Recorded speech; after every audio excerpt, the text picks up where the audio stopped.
mikrocementa nobeigums, kad jau ir tikus uzklāta divkomponentu laka. Šeit es pārbaudu, cik ir izturīga virsma, kad laka ir sacietējusi. Viņa pret skrāpējumiem izturīga. Tas jau ir pēc 2. dienas, kad tika uzklāta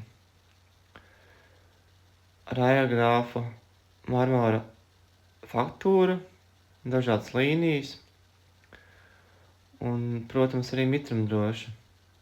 Tā kā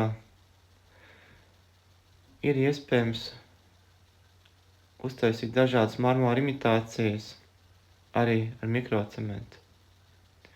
Tikai, protams, ir katram sava tehnika. Tālāk izskatās.